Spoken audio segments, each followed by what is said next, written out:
Hello. Balik lagi di channel Spoiler Moon dan kita akan lanjutkan lagi kisah hidup Fang Yuan. Di part sebelumnya, kita telah membahas tentang Dao, sesuatu yang sederhana namun sangat abstrak. Bahkan Fang Yuan sempat mengatakan kalau Dao itu sederhana namun rumit. Nah, sebenarnya dari beberapa hari sebelumnya, Ane juga masih bertanya-tanya tentang eksistensi dari Dao itu sendiri. Meskipun sebelumnya sudah dijelaskan di part yang kemarin, namun entah mengapa masih ada rasa yang mengganjal gitu, kayak masih harus dijelaskan lebih detail lagi gitu. Atau mungkin diberi perumpamaan yang sesuai. Dan pada akhirnya ada satu penggambaran tentang Dao yang menurut Ane cocok dengan deskripsi dari Fang Yuan. Disclaimer dulu, ini pendapat pribadi. Menurut Ane, apa yang digambarkan di dalam cerita Fang Yuan ini, Dao itu mirip dengan Tuhan. Di dalam kasus ini ya, tidak membanding-bandingkan tapi kurang lebih bisa dipahami seperti itu. Mungkin kita pernah mendengar bahwa Tuhan itu ada di mana-mana. Kita tidak bisa bersembunyi dari Tuhan. Karena dalam apapun yang kita lakukan, dalam setiap langkah, dalam setiap nafas yang kita lakukan, selalu ada Tuhan di dalamnya. Memang, dalam penggambaran Dao itu jauh lebih ekstrim lagi, bahwa dalam setiap tindakan, bahkan orang buang air besar ataupun orang mati, itu terkandung Dao di dalamnya. Dao itu adalah keadaan dan ketiadaan di waktu yang sama. Dalam konsep orang Cina, sosok Tuhan atau juga bisa disebut atau digambarkan sebagai dewa.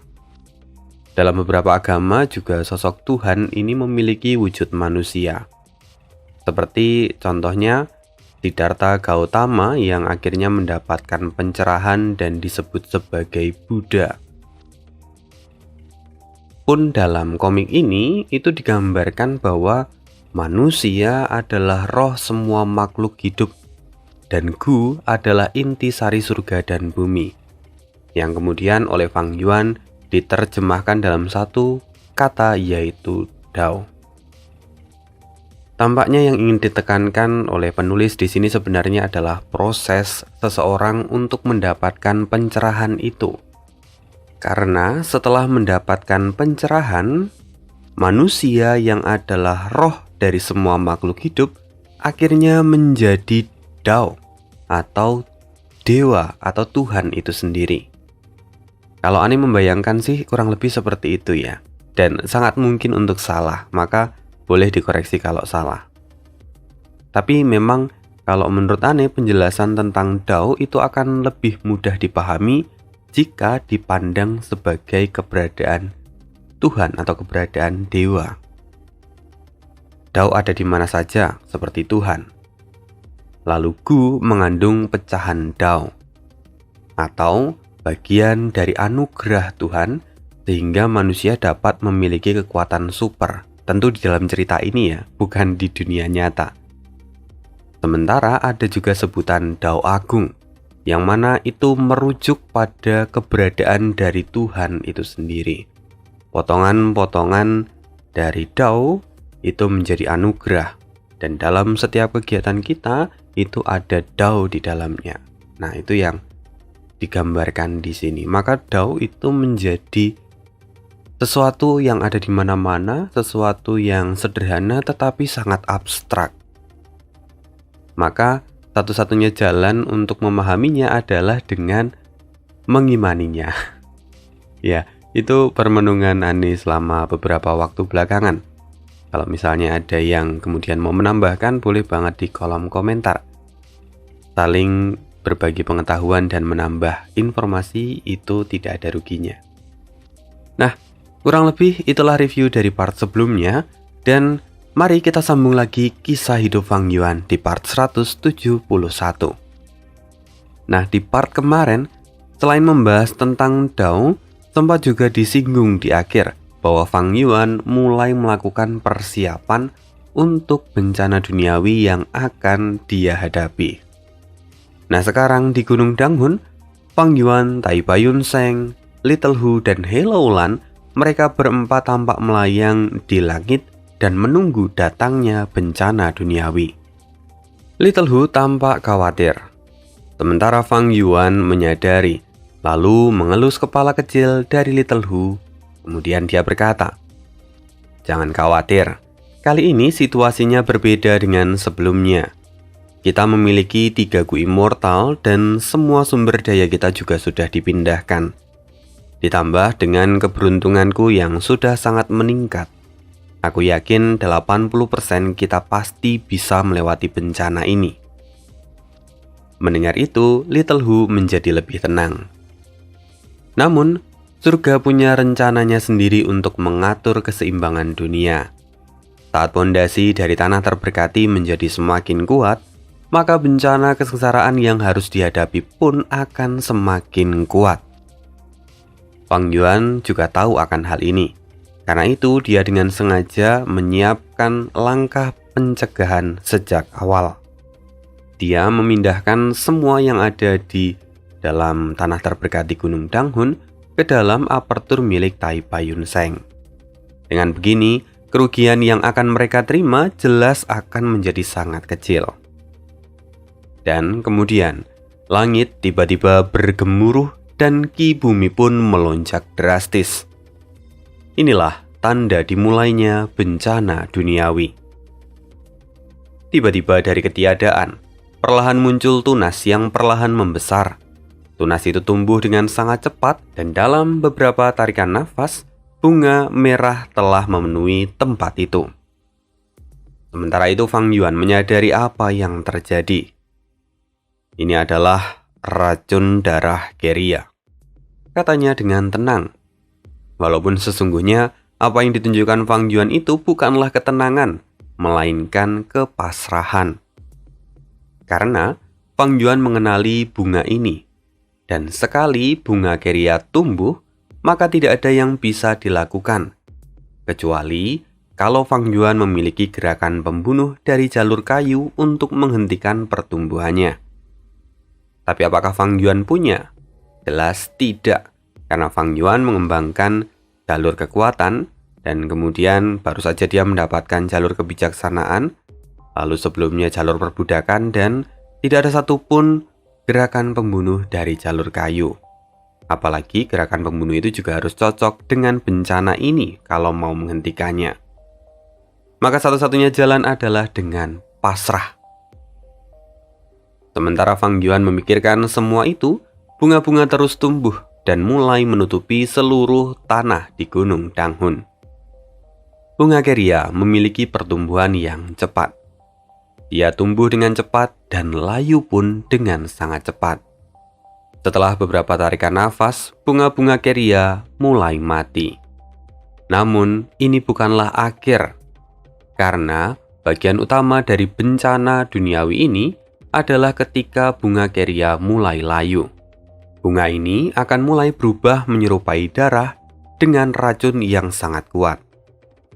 Karena itu, sekarang seluruh Gunung Danghun tercemar oleh racun dari bunga Keria.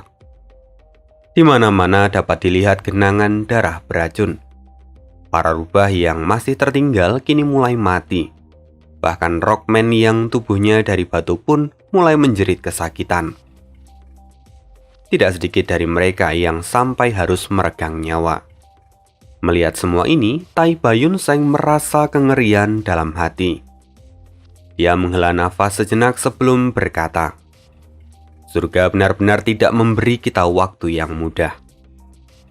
Fang Yuan pun hanya bisa tersenyum pahit mendengar itu. Sementara He Laolan kemudian ikut menghibur Fang Yuan. Bencana sulit ditanggung, dan sekarang situasinya masih cukup baik. Melihat genangan darah memang ada di mana-mana, dan tanah pun mulai tercemar, namun ki bumi sudah tenang. Artinya sekarang bencana duniawi sudah berakhir. Fang Yuan pun tahu akan hal ini. Pada dasarnya memang bencana dunia bunga Keria tidak ofensif, tidak memerlukan pertarungan, sehingga bencana itu selesai tanpa harus ada perlawanan. Namun, keberadaan dari bencana dunia bunga Keria ini seperti banjir bandang, tidak bisa dihentikan, dan setelah selesai pun menyisakan banyak PR untuk dibersihkan. Padahal sebelumnya Fang Yuan yakin kalau dia mampu bertarung dan menghadapi bencana duniawi yang akan datang. Namun rupa-rupanya bencana duniawi yang datang justru tidak meminta Fang Yuan bertarung. Bencana duniawi ini menyerang titik lemah dari Fang Yuan. Andai kata bencana duniawi yang datang adalah bencana binatang buas, mungkin itu dapat diselesaikan dengan lebih mudah. Fang Yuan kini kembali menghela nafas. Sementara mata Little Hu tampak berkaca-kaca dan dia berkata, "Tuan, kita harus segera membersihkan genangan darah beracun ini. Kalau tidak, tanahnya akan benar-benar tercemar dan tidak bisa lagi ditanami apapun selama beberapa tahun ke depan. Binatang peliharaan kita juga akan menderita dan banyak yang mati." Fang Yuan juga tahu itu. Namun karena tadi ada banyak hal yang dia pikirkan, maka baru sekaranglah dia mulai bergerak. Fang Yuan kemudian menggunakan Gu menarik air, dan dia menarik semua genangan darah beracun itu dan dimasukkan ke dalam apertur miliknya. Pada dasarnya, apertur Fang Yuan itu adalah apertur yang mati, maka racun tidak berefek padanya. Setelah itu, sesi bersih-bersih pun dimulai. Tai Paiyun Seng, Hello Lan, Little Hu, dan juga Fang Yuan bekerja sama untuk membersihkan semuanya. Mereka bahkan sampai harus menghabiskan beberapa hari tanpa tidur untuk membersihkan semua kekacauan ini. Pekerjaan itu benar-benar melelahkan. Bahkan Fang Yuan yang adalah zombie abadi pun sampai merasakan kelelahan itu. Apalagi Tai Paiyun Seng dan Hello Lan yang adalah manusia. Kerugian Fang Yuan sebenarnya sangatlah besar. Terlebih dalam bencana duniawi ini, dia tidak bisa memberi perlawanan sedikitpun. Namun karena kecerdikan dari Fang Yuan yang telah memindahkan Gunung Danghun serta hampir semua sumber daya yang ia miliki, membuat kerugian dari Fang Yuan dapat dikendalikan. Memang, saat ini tanah terberkati Gunung Danghun hanya terlihat seperti hamparan tanah yang luas, karena memang semuanya sudah dipindahkan sebelumnya. Apa yang Fang Yuan lakukan ini benar-benar sangat membantu langkahnya sendiri. Andai kata Gunung Danghun belum dipindahkan, maka itu bisa menjadi kerugian besar untuk Fang Yuan. Apa yang terjadi tidak ada bedanya dengan bencana duniawi sebelumnya yang hampir membuat seluruh Gunung Danghun menjadi lumpur bubur. Fang Yuan belajar dari pengalaman, karena itu dia melakukan persiapan. Sekarang, akhirnya Fang Yuan dapat bernafas lega. Kemudian setelah semua selesai, Fang Yuan mulai mengembalikan isi dari tanah terberkati itu. Sekaligus dia juga melakukan berbagai pengaturan. Atau bisa dibilang, Fang Yuan saat ini mulai merenovasi seluruh tanah terberkati Gunung Danghun. Dalam prosesnya, Hello Lan tetap tinggal di sana. Karena memang tempat ini adalah tempat teraman untuknya daripada kembali ke dataran utara. Lagi pula, semua ini juga sudah diatur dalam perjanjian Fang Yuan dengan Hello Lan sebelumnya. Pada perjanjian itu dikatakan bahwa sampai hari di mana bencana duniawi datang, Hello Lan akan membantu membuat Gu Air Sek tanpa kompensasi. Baru setelah bencana duniawi selesai, dia akan mendapatkan kompensasinya lagi dan bagi hasil dari penjualan dari Gu Air Sak. Kesepakatan ini tidak terlalu buruk, maka Hello Lan mengiyakannya. Karena itu sebelumnya ketiga sarang batu memproduksi Gu Air Sak gila-gilaan. Dan sekarang hasil produksi Gu Air Sak itu sudah menggunung di gudang. Jika semua itu dijual, maka pendapatan Fang Yuan jelas akan sangat besar. Dan Hellolan tidak mendapatkan bagian. Lalu sampai tibalah hari renovasi ini, di mana Fang Yuan membuat kebijakan untuk mengurangi produksi dari Gu Air Sec. Jika sebelumnya Fang Yuan menggunakan ketiga sarang untuk memproduksi Gu Air Sec, kini dia hanya menggunakan satu saja. Sementara dua lainnya digunakan untuk memproduksi Gu Pemikiran Bintang. Karena kebijakan ini, Hellolan sampai harus menelan pil pahit. Kesepakatan mereka sebelumnya bahwa Hellolan dapat tinggal di Gunung Danghun dan sampai hari bencana duniawi tiba dia tidak akan mendapatkan kompensasi. Dia baru mendapatkan kompensasi setelahnya. Artinya, mulai dari sini, seharusnya Hellolan bisa mendapatkan bagiannya. Namun, Fang Yuan justru membuat kebijakan untuk mengurangi jumlah produksi dari Gu Air Sec.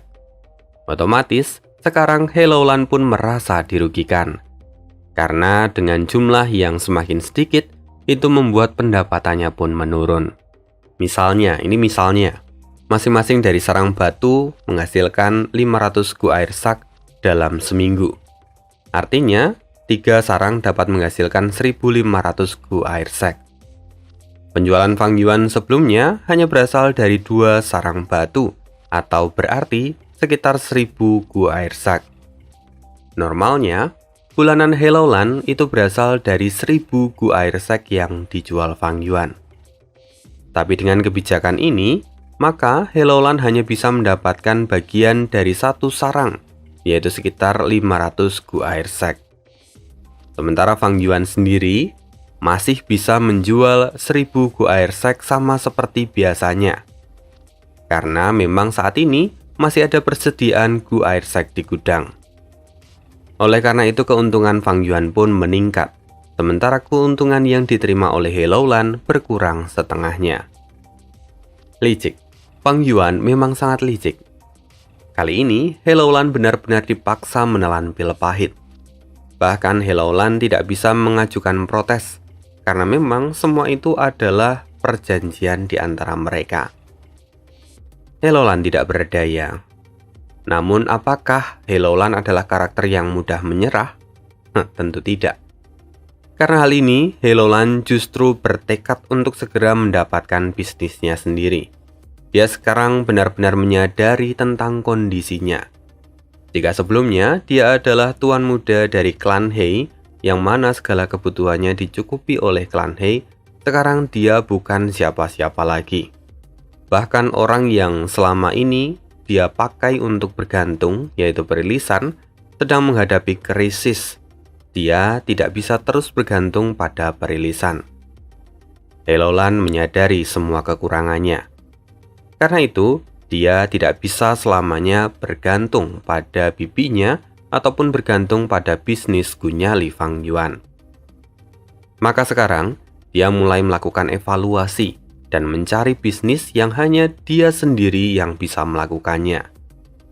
Dan setelah itu, Hellolan kemudian mulai mengurung diri di salah satu ruang di dalam sarang batu. Sementara, Fang Yuan dia terus melanjutkan renovasi di Gunung Danghun. Kali ini Fang Yuan mulai menempatkan semua sumber daya di tempat yang berbeda dengan sebelumnya. Terlebih setelah tanah yang terkena genangan darah beracun, Fang Yuan memutuskan untuk membuang sebagian tanahnya, sehingga mulai terbentuklah kolam-kolam besar di seluruh tanah terberkati. Pemandangan ini sungguh mengingatkan pengaturan dari tanah terberkati kolam giok milik klan Dongfang. Fang Yuan kini telah menyelesaikan semua pengaturannya. Dia menempatkan berbagai sumber daya di tempat baru dan bahkan membeli beberapa tanah khusus untuk meningkatkan produktivitas dari sumber daya yang ia miliki. Satu lagi fun fact yang muncul selama proses renovasi ini, bahwa dalam proses ini, banyak binatang buas dan tanaman yang mulai bermutasi oleh karena efek yang ditinggalkan oleh kolam darah beracun. Belum lagi, mulai munculnya tanaman yang sebelumnya tidak ada di sana, seperti rumput sabit darah. Semua terjadi karena di tanah terberkati Gunung Danghun, ini dao tanah dan dao darah mulai bercampur. Selain itu, dao perbudakan juga telah meningkat drastis, sehingga tempat ini sangat cocok untuk budidaya binatang buas. Pertanyaannya, mengapa bisa ada dao darah yang muncul di Gunung Danghun? Atau lebih tepatnya, kenapa bencana duniawi bunga keria muncul di Gunung Danghun? Mari jawab satu persatu. Bencana duniawi ataupun kesengsaraan surgawi itu mengandung dao. Isi dari dao di dalamnya itu sangat beragam. Dan yang paling banyak adalah dao yang sesuai dengan jalur yang dikembangkan di tempat itu. Misalnya, Tai Bayun Seng yang membangkang jalur waktu, maka bencana duniawi yang ia alami pasti lebih banyak menghasilkan dao waktu. Tapi selain dao waktu, ada juga dao lain yang terkandung di dalam bencana duniawi itu. Seperti saat ini, tanah terberkati Gunung Danghun adalah tanah terberkati dari jalur perbudakan. Maka, bencana duniawi atau kesengsaraan surgawi yang terbentuk pasti membawa dao perbudakan. Tapi, selain membawa dao perbudakan, bencana duniawi kali ini rupanya juga membawa dao darah bersamanya. Balik lagi pertanyaan tadi, mengapa dao darah terbawa? Asumsinya, semua ini karena keberadaan dari Fang Yuan. Fang Yuan adalah pemilik dari Gunung Danghun saat ini. Fang Yuan sendiri adalah seorang Grandmaster dari jalur darah di kehidupan sebelumnya. Meskipun di kehidupan ini dia belum mengembangkannya, tapi pemahaman Fang Yuan tetaplah sama. Dia masih memiliki pemahaman dari seorang Grandmaster jalur darah. Selain itu, Fang Yuan juga memiliki keberuntungan yang telah ditingkatkan. Maka, keberuntungan itu yang kemudian membawa bencana duniawi khusus ini kepada Fang Yuan. Memang pada akhirnya, keberuntungan datang bersama dengan kemalangan.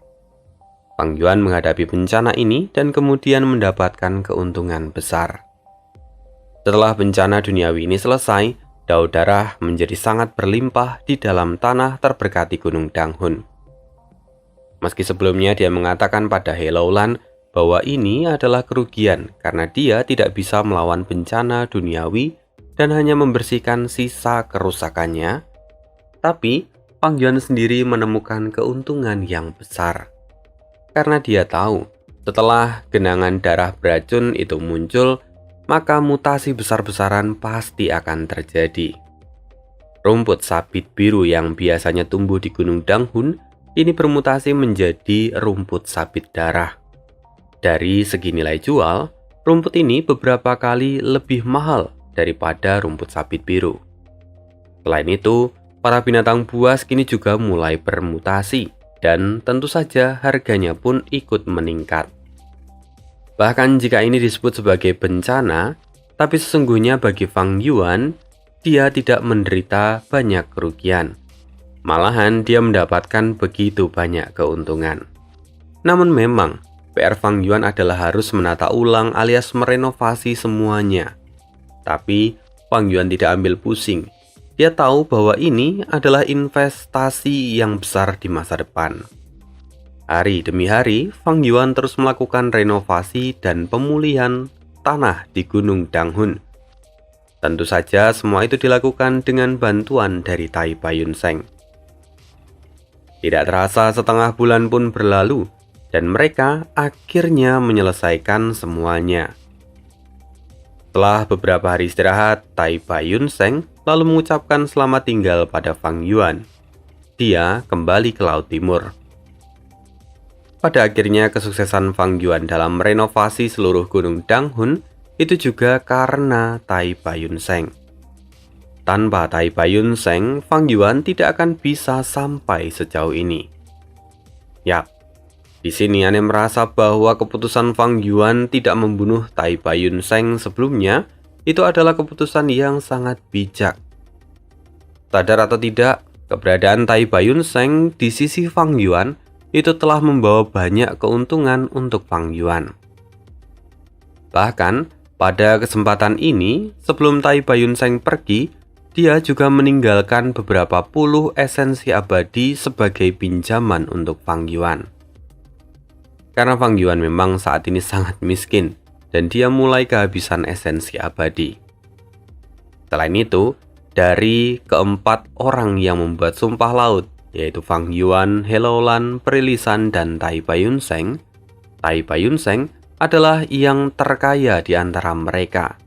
Karena itu, dia bahkan mampu membantu finansial dari Fang Yuan. Bayangkan kalau Tai Baiyunseng mati. Fang Yuan pasti hanya bisa mendapatkan 2 Gu Immortal milik Tai Baiyunseng. Dan dia tidak akan bisa bergerak sebebas sekarang, serta dia tidak akan memiliki keuntungan serta pinjaman yang besar seperti ini. Tidak diragukan lagi, Tai Baiyunseng sangat berpengaruh dalam perjalanan hidup Fang Yuan. Meskipun pada akhirnya, nanti Tai Baiyunseng harus mati di tangan orang yang sangat ia percaya dan orang yang selalu ia bantu. Miris sekali. Tapi ya itu akan kita bahas nanti, masih belum saatnya. Sekarang, Tai Baiyunseng memutuskan untuk kembali ke Laut Timur setelah menyelesaikan semua pekerjaannya. Sementara, Fang Yuan, dia telah menyelesaikan pengaturannya juga. Dan dia kini memutuskan pergi keluar dari Gunung Danghun. Dia akan mulai berkeliling benua tengah untuk mengikuti turnamen penyempurnaan dan menanggapi tantangan dari Feng Jinhuang. Lalu untuk sekarang, kita akan tinggalkan Fang Yuan. Kita pergi ke sisi yang lain, Gunung Feihe, Sekte Bangau Abadi. Kita akan menengok kumpulan badut yang ada di sana. Di dalam ruang rahasia bawah tanah dari Sekte Bangau Abadi, sosok pemuda berwajah pucat terlihat tertidur tanpa tanda-tanda kehidupan. Ya, siapa lagi dia kalau bukan adik kesayangan Fang Yuan, Guyue Fangzeng. Saat ini jiwanya memang masih rusak. Bahkan jika tubuhnya sudah pulih kembali dan utuh, tapi Fangzeng tidak sadarkan diri. Dia layaknya seorang yang koma. Lalu dari belakang pintu batu mulai terbuka. Dan dari sana seorang pria paruh baya masuk. "Tuan He Fengyang," kata Tian He yang sedari awal ada di atas tubuh Fangzeng. Ya, kita harus ingat bahwa wujud dari Tian He itu adalah seekor kutu. "Tuan, tolong selamatkan jiwa muridku Fangzeng," kata Tian He dalam tubuh kutu miliknya. "Tian He, keputusanmu masih sama saja seperti ini." Tampak kekecewaan di wajah He Fengyang. Bagaimanapun, memang He Fengyang menyuruh Tian He untuk memikirkan ulang keputusannya. Dia sungguh berharap agar Tian He memilih untuk kembali ke rencana awal dan mengambil tubuh dari Fangzeng. "Tian He, saat ini teknik kepemilikan dari sekte kita telah diperbarui. Bahkan jika Fangzeng tidak memiliki hubungan darah denganmu, kamu masih bisa sepenuhnya mengambil alih tubuhnya tanpa efek samping. Ini adalah anugerah yang diberikan surga. Apa kau benar-benar tidak mau mengubah keputusanmu?" He Fengyang kembali mencoba membujuk Tian He. "Tuan, terima kasih atas perhatian Anda. Namun maafkan hamba ini karena keras kepala. Fangzeng itu murid saya. Dia sangat mirip dengan saya di masa muda. Saya ingin masa depan anak ini menjadi miliknya. Jadi, karena itu saya ingin dia bisa bangun. Kalau saya mengambil alih tubuhnya, saya merasa kalau saya tidak akan mampu menghadapi gejolak di dalam batin saya sendiri. Tuan, saya telah mengabdi Anda selama bertahun-tahun. Mohon izinkan saya mengajukan satu permintaan ini," kata Tian He sekali lagi. Kau memang keras kepala." He Fengyang pun mulai geram. Terlebih ada banyak hal yang berjalan tidak sesuai dengan rencana yang ia buat. He Fengyang menjadi semakin frustasi. Ditambah sekarang bawaan kepercayaannya pun malah meminta hal yang egois. Untuk beberapa saat dia terdiam, tapi pada akhirnya He Fengyang tidak mengucapkan apapun lagi. Dia lalu melambaikan tangan, dan dari lengan bajunya muncul ratusan gu yang kemudian meresap ke tubuh Fang Zeng. He Fengyang segera membuat segel di tangannya, dan formasi gu pun mulai terjalin. Perlahan cahaya keemasan bersinar, dan saat cahaya itu menghilang, kelopak mata dari Fang Zeng pun mulai bergerak. Setelah itu He Fengyang lalu berbalik dan meninggalkan tempat itu tanpa mengatakan apapun. Sementara Tianhe sangat bahagia dan menyambut muridnya. "Kau akhirnya bangun, nak." "Guru, di mana kita?" tanya Fang Zeng yang ingatannya masih kabur saat ini. "Tentu saja di Sekte Bango Abadi, dasar murid yang bodoh. Mau di mana lagi?" kata Tianhe yang lalu tertawa terbahak-bahak. Dia sungguh senang karena pada akhirnya Fang Zeng sungguh mendapatkan kembali kesadarannya. Sementara Fang Zeng saat ini masih tampak kebingungan. "Guru, kenapa kita di sini?" Kemudian tiba-tiba ingatan terakhirnya mulai bermunculan. Fang Zeng merasakan pening saat semua ingatan itu kembali. Lalu Fang Zeng terjatuh dan pingsan. Tianhe masih di sana dan menjaganya. Meski agak panik, tapi dia tahu ini bukan masalah yang besar. Dia terus menjaga Fang Zeng. Sampai 3 hari pun berlalu. Akhirnya Fang Zeng sudah siuman dan Sekte Bango Abadi mengumumkan tentang berita kebangkitan dari Fang Zeng. Fang Zeng juga diangkat menjadi tetua dari Sekte Bango Abadi. Jelas mendengar berita ini, seluruh sekte pun terkejut. Bagaimanapun Fang Zeng itu baru bergabung beberapa tahun yang lalu. Namun kali ini dia sudah menduduki posisi seorang tetua. Belum lagi budidayanya juga saat ini ada di peringkat 5 tahap puncak. Ini jelas membuat banyak orang makin bertanya-tanya. Bahkan rival dari Fang Zeng pada masanya pun tercengang mendengar semua berita ini. Sekeras apapun mereka melakukan latihan, mereka bahkan tidak mampu mengejar ketertinggalan mereka dari Fang Zeng. Hari ini, Fang Zeng mulai berjalan-jalan di sekitar sekte. Dia juga telah mendapatkan beberapa undangan untuk minum teh dari para tetua yang lain. Kemudian, saat Fang Zeng kembali, dia tiba-tiba dihadang oleh seorang murid. Si Hong namanya. Dia adalah seorang murid yang dulunya senior dari Fang Zeng. "Tetua Fang Zeng, saya ingin menerima bimbingan dari Anda. Apakah Anda berkenan?" kata si Hong sambil membungkukkan badan dan memberi salam. Wajarnya memang seorang tetua dapat memberikan pemahaman mereka pada murid yang bertanya. Ini juga sudah menjadi sebuah tradisi di dalam Sekte Bango Abadi. Maka, pada akhirnya mau tidak mau, Fang Zeng harus menjawab pertanyaan dari si Hong. "Katakanlah." "Tetua, saya memiliki salah satu dari 4 tugas untuk mengikuti kompetisi penyempurnaan Gu. Saya harus menyempurnakan Gu bunga perbendaharaan bumi. Lalu langkah terakhir dari 3 tahap yang saya lakukan itu memerlukan rumput hulu yang dipadukan dengan Zen Surai Singa. Namun, murid ini selalu gagal dalam langkah itu. Bisakah Anda memberi saya pencerahan?" Mendengar ini, Fang Zeng tercengang di dalam hati. Namun dia tetap berusaha stay cool di depan si Hong. Meski dalam benaknya, Fang Zeng benar-benar panik. Karena bagaimanapun dia adalah seorang ahli dari jalur perbudakan.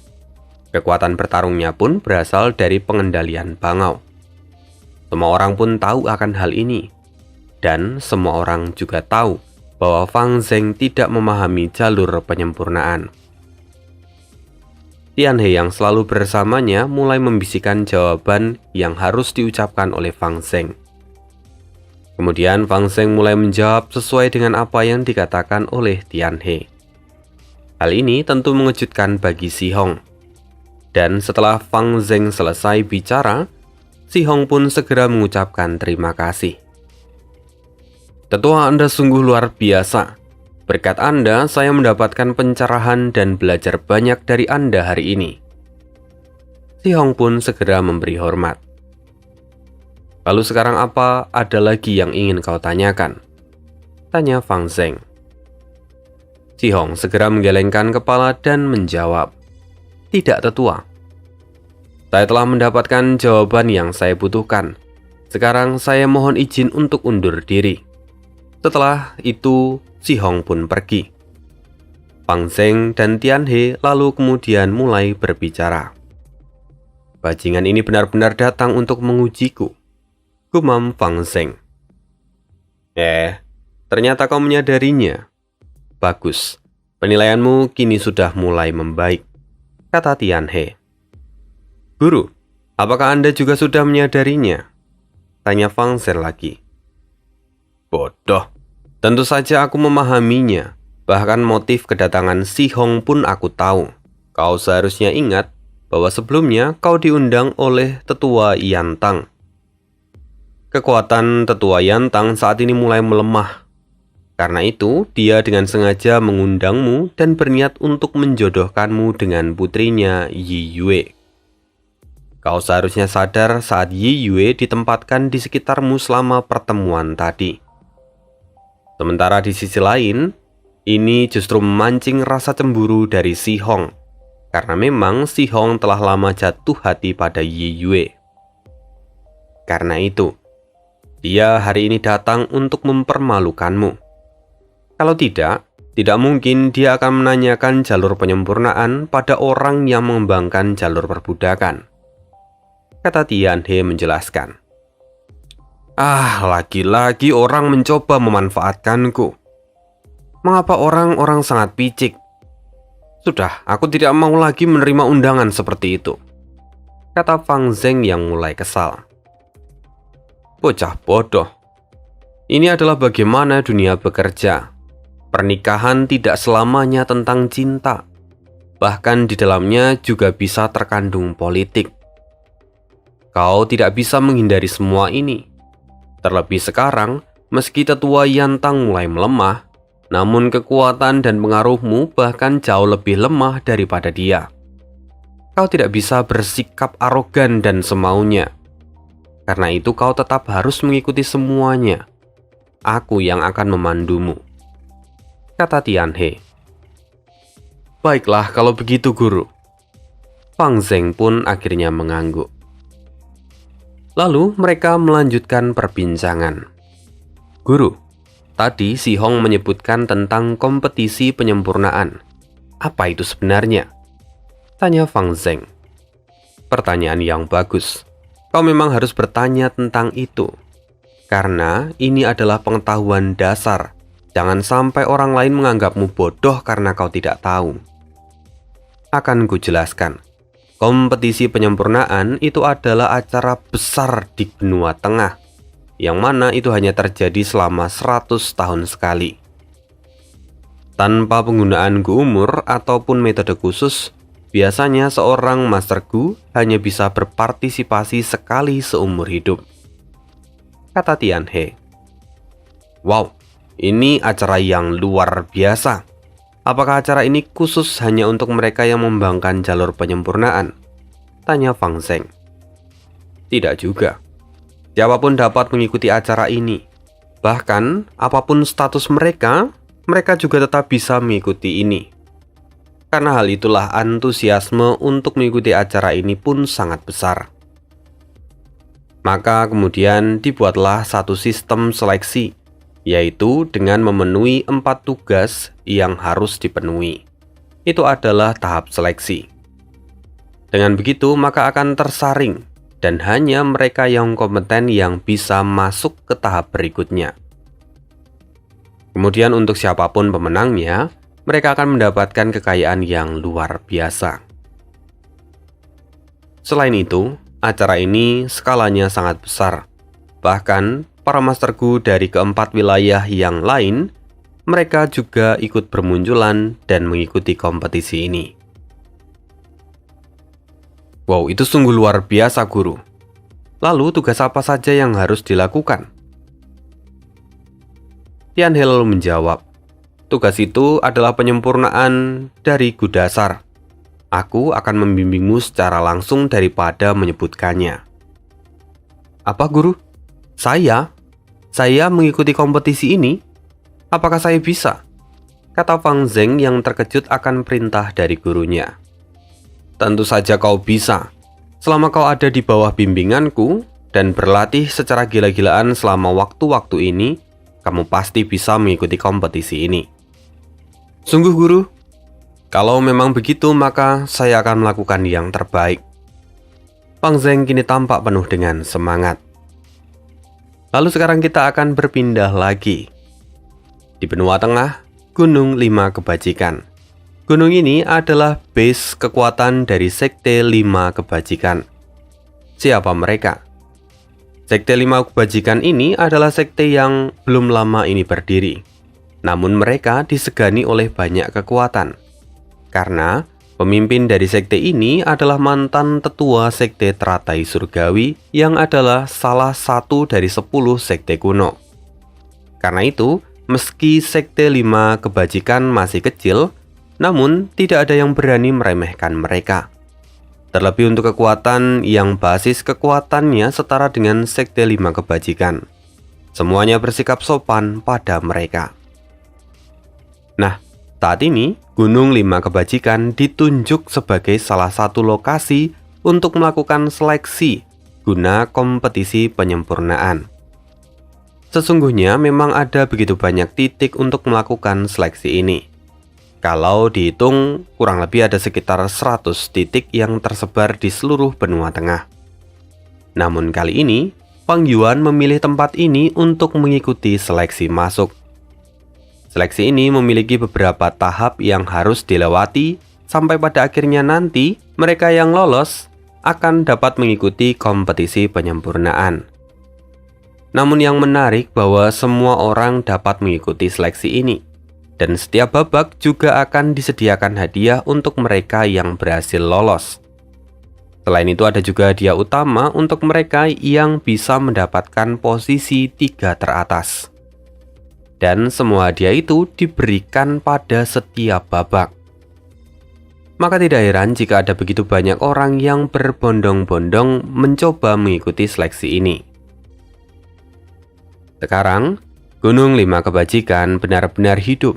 Ada banyak sekali Master Gu di sepanjang jalan. Sementara itu, Fang Yuan kini berbaur di antara mereka. Kali ini dia menyamar, dan penyamarannya itu tidak jauh berbeda dari orang lain.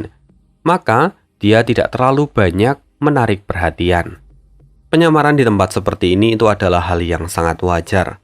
Banyak orang yang mencoba menyembunyikan identitas mereka.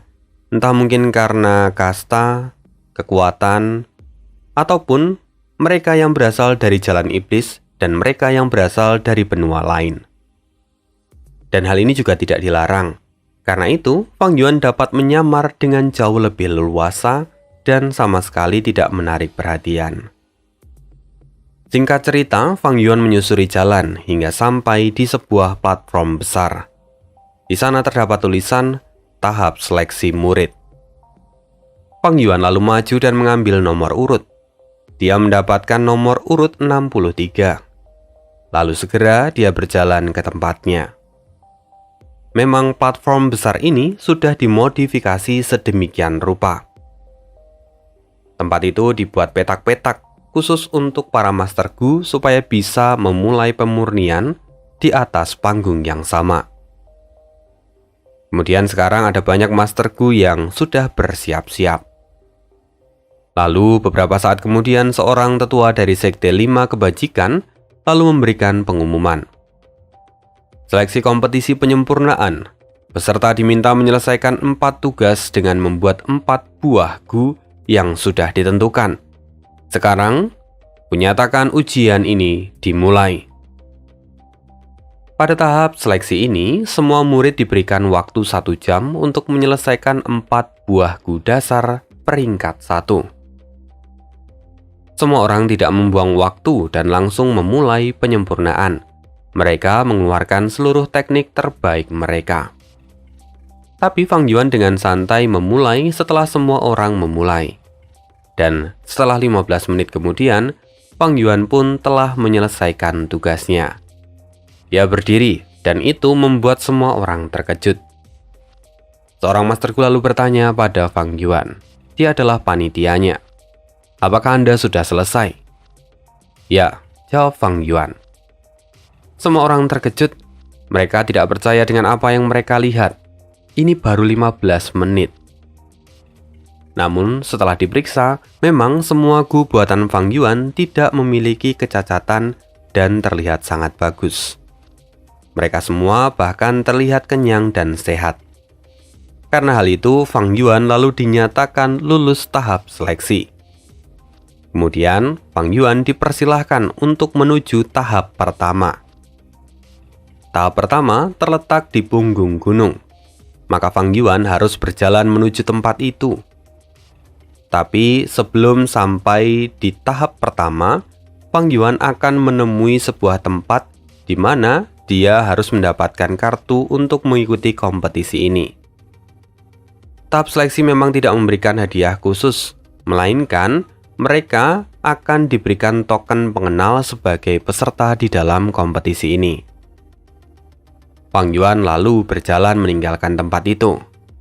Baru beberapa langkah, seorang tetua mengejar Fang Yuan dan berseru, "Tuan, tolong tunggu sebentar." Tetua ini berasal dari Sekte 5 Kebajikan.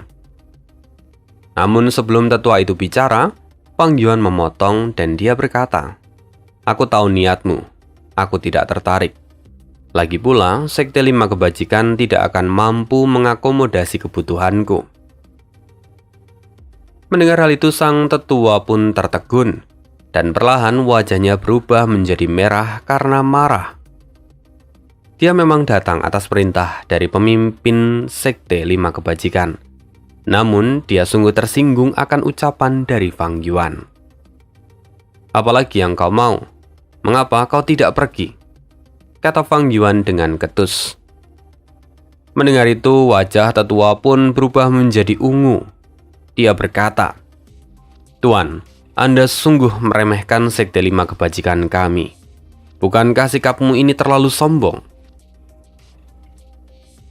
"Aku memang sombong. Lalu apa yang kau mau?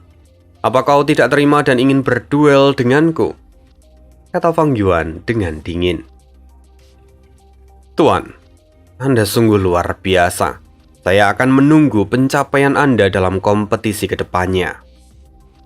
Tetua itu mencoba meredam amarahnya. Sebagai seorang tetua dari sekte pelaksana, dia tidak diperkenankan untuk bersikap kasar, apalagi sampai berkelahi dengan peserta. Maka, dia hanya bisa menelan pil pahit dan mundur setelah memberi Fang Yuan peringatan. Setelah kepergian dari tetua itu, Fang Yuan pun berbalik dan menuju ke punggung gunung. Di sana ada seorang resepsionis. Dia menanyakan identitas dari Fang Yuan. Lalu, Fang Yuan memberitahu namanya. Di sini Fang Yuan menggunakan namanya sendiri, Fang Yuan. Sementara untuk identitas lainnya seperti asal dan sekte, serta jalur budidaya, itu dirahasiakan. Resepsionis tidak memaksa, karena memang kompetisi ini dapat diikuti oleh semua orang. Maka aturannya pun menjadi sedikit lebih fleksibel. Yang penting peserta memiliki kartu sebagai tanda pengenal, kalau mereka itu adalah seorang peserta. Setelah mendapatkan kartu itu, Fang Yuan melanjutkan lagi mendaki gunung untuk menuju tempat dari tahap pertama. Pada tahap pertama ini, Fang Yuan kemudian kembali diminta untuk membuat gu peringkat 1, namun jumlahnya ada 100. Bagi siapapun yang menyelesaikannya akan mendapatkan banyak hadiah. Bahkan seluruh hadiah itu kalau dijual dan digabungkan, itu cukup untuk membeli beberapa gu tingkat 3. Maka tidak heran jika orang-orang di tingkat fana itu sangat bersemangat. Sementara Fang Yuan tidak terlalu tertarik dengan hadiah itu. Namun dia berniat untuk meninggalkan namanya di papan hasil pertandingan. Untuk meninggalkan namanya, Fang Yuan itu harus mencapai 3 besar. Dan saat ini, rupanya peringkat 3 sudah terisi dengan pencapaian 250 gu. Untuk nama yang sudah tercatat, ini ada sebuah aturan bahwa tidak bisa digantikan atau dihilangkan. Maka Fang Yuan tidak bisa mengambil peringkat 3. Padahal dengan kemampuannya sekarang, dia yakin bisa membuat 250 gu dari bahan dan resep yang sudah disiapkan oleh panitia. Kalau memang Fang Yuan mau menambahkan bahan pribadi atau merubah resepnya, dia bisa saja membuat lebih dari 300 gu yang diminta dalam waktu singkat. Namun Fang Yuan tidak tertarik dengan itu. Dia mendambakan tantangan. Jika dia menyempurnakan resep atau menggunakan bahan tambahan, maka dia pasti bisa menduduki posisi pertama tanpa kesulitan. Namun, kali ini dia mencoba memikirkan metode yang lain. Gu yang harus disempurnakan oleh Fang Yuan itu adalah gu lampu air peringkat 1. Gu ini memiliki elemen air, maka wajar jika banyak master gu yang memilih menggunakan jalur air untuk menyempurnakannya. Fang Yuan kini tampak menyeringai. Dia berpikir, bagaimana jika dia menggabungkan jalur air dan jalur api dalam penyempurnaan ini? Segera Fang Yuan mendapatkan banyak inspirasi. Lalu dia mulai mempraktekkannya. 30 menit kemudian, Fang Yuan berhasil mencatatkan namanya di peringkat 1. Fang Yuan mendapatkan begitu banyak hadiah serta gu peringkat 4 yang adalah hadiah utamanya. Kebetulan, di sana ada pemimpin Sekte 5 Kebajikan. Lalu saat melihat Fang Yuan melakukan semua ini, dia segera menghampiri Fang Yuan dan bersikap dengan sangat sopan. Bahkan pemimpin Sekte 5 Kebajikan juga meminta maaf atas sikap tetua dari sektenya yang sebelumnya. Sikap dari pemimpin sekte benar-benar berubah, karena memang Fang Yuan telah menempati posisi pertama. Dengan kemampuannya itu, pemimpin Sekte 5 Kebajikan yakin kalau Fang Yuan pasti bisa menjelajahi seluruh benua tengah tanpa kesulitan. Tentu akan ada banyak tawaran pada Fang Yuan jika orang-orang tahu akan kemampuannya. Oleh karena itu, pemimpin Sekte 5 Kebajikan lalu memperlakukan Fang Yuan dengan sangat baik. Setelah itu, Fang Yuan pun sekarang berjalan menuju tahap kedua. Tapi karena Fang Yuan tahu masih ada banyak waktu sebelum tahap kedua dimulai, dia kemudian memutuskan untuk kembali dulu ke Gunung Danghun. Masih ada urusan yang harus dia lakukan saat ini, maka dia pergi dari sana. Nah, sekian dulu cerita untuk Fang Yuan hari ini. Kita akan sambung lagi ceritanya di part berikutnya. Terima kasih, see you again di next video, dan bye.